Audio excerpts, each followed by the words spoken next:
with me to talk about the top seeded Kansas City Chiefs is longtime Kansas City Chiefs fan, Jeffrey McCoy. And Jeffrey, I really appreciate you. Thank you so much for being on the show. Hey, I made it through without slipping up and calling you your brother's name. So that's great.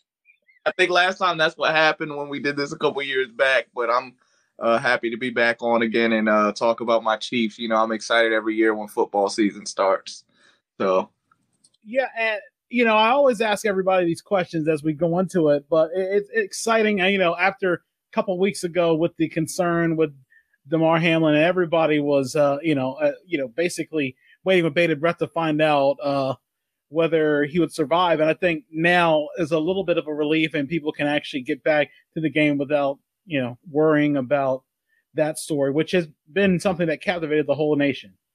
Yeah, for sure. I think a big thing is my wife's actually from Buffalo, New York, so she's a big Bills fan, which, that causes some strife in the house during football season. But, we were watching the game and we seen, what was going on. And, obviously she had a big concern. I had a big concern too about it.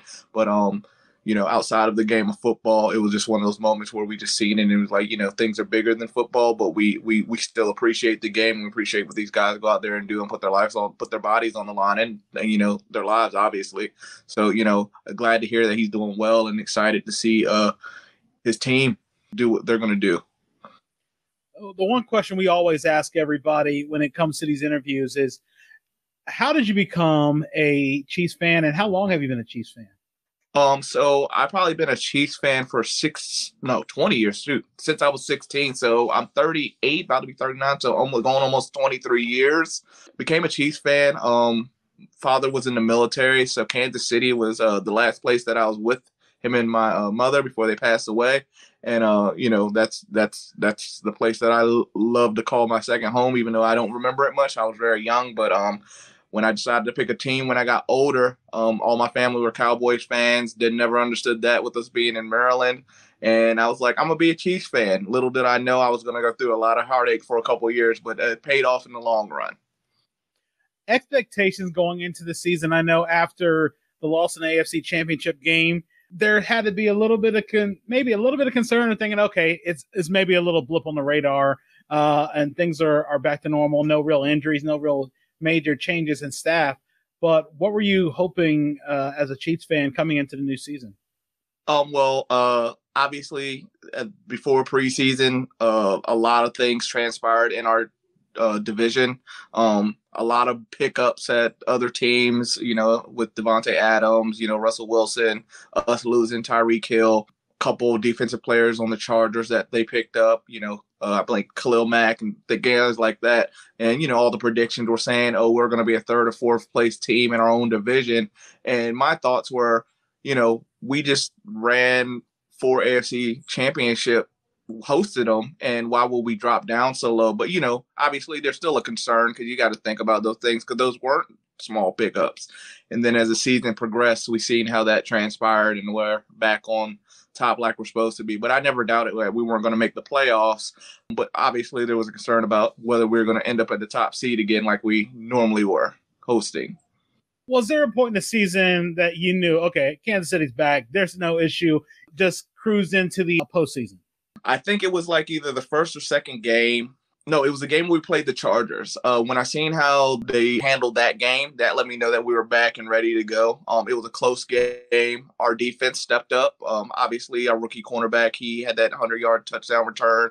That just showed me that in crunch time, we can still play with the best of them. And I think that kind of solidified, okay, yeah, we're going to make the playoffs, but are we ready for it? And that kind of solidified it for me early on. Was there a time you ever felt concerned that they weren't going to make the playoffs? Never. Patrick Mahomes is still the quarterback in Kansas City, and as long as he's there, I don't see us not making the playoffs for a long time. Not to mention Travis Kelce. Looking at the playoffs and knowing you have the bye and the first round, who's the team that you feel like you match up the best with in the AFC? Match up the best with in the AFC. If I had to look at who's in there right now as far as the easiest win, I know a lot of my Maryland folks are going to be mad at me, but right now, Baltimore, we have a great record against them regardless. And if we were to get to playing them, I think that will be a easier win for us than a lot of the other AFC teams that are in. them and even the Jaguars. I would say, actually, I would put the Jaguars below Baltimore in regards to just they're young and, they're hot right now, but I don't think that they would match up with us when it came to playoff time just due to inexperience. Who is the team that worried you the most in the AFC field? Is it Cincinnati? Is it Buffalo? Buffalo getting the regular season win over Kansas City early on. Which of those teams scares you the most as a Chiefs fan? Bengals. And I know it's easy to say the Bills, but Bills are a little banged up right now. My wife's gonna, probably hurt me after she hears this later on about me saying it's not the Bills, but I would say the Bengals just for the simple fact that we haven't beat them when it mattered at all. Joe Burrow has a perfect record against Patrick Mahomes right now, and that's something to think about. Would I like to see them and beat them in the playoffs? Definitely. I think that would be validating to the team. It would help out a lot because it's not like we lost by large margins, and then a lot of times we had leads on them. So I think we just need to do that to get over that hump, whether we do it in the playoffs this year or whether we do it during a regular season, because they did get another win on us this season as well in a close game. And looking at this season, and everybody was thinking, okay, there might be a little bit of a drop off with the departure of Tyreek Hill.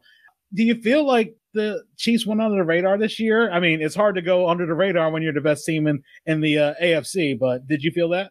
I felt like early on there was a lot of chatter about it. And then I think that because of the fact that we did lose to the Bills early, and we lost that game. So once we lost the game to Indy, which was a game we shouldn't have lost, but we did end up losing that game. I think that game kind of put everybody not really thinking about us in that regards, just because we had lost to a team that a lot of people consider not a great team. So I think that put us under the radar for the simple fact, and obviously we're not having Tyreek Hill, but Mahomes quietly put up a 5,040 touchdown season. this year. So that's a quiet season and not making a lot of noise. I don't know what is. What do you think the Achilles heel would be? It doesn't seem like there's much weakness that Kansas City has. Our defense. At the end of the day, our defense has always been our issue. We're young. I look at it like this: with the way these receivers are allowed to play, and you can't really touch them and stuff like that.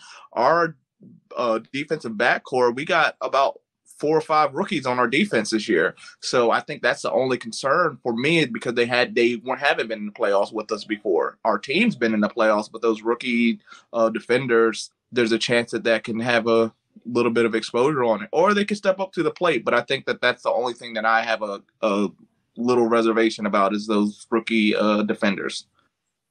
If Andy Reid gets another Super Bowl, do you think this might be the end of the run for him? At least this would be a way to go out? Not at all. I think it's one of those things where Andy Reid, I think he wouldn't know what to do if he wasn't coaching football at this point, and he's going to coach until he can't coach anymore. I feel like he's one of those guys that's just like that. Because I don't see who he would have replace him. As good as Eric Bieniemy is, I hate to say it, but there has been a little bit of strife between him and Mahomes. Sometimes you see it, so I don't know if that's like the heir apparent to coaching the Chiefs right afterwards. And obviously with him trying to get a head coaching job, which I don't know how he doesn't have one yet.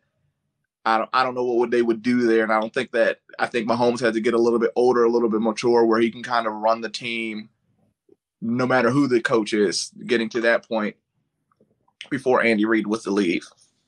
And we start going into the prediction for the Super Bowl. Who do you have coming out of the AFC? Who do you have coming out of the NFC?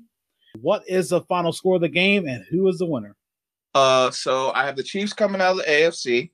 The surprise there. A lot of good teams there, but I have the Chiefs coming out.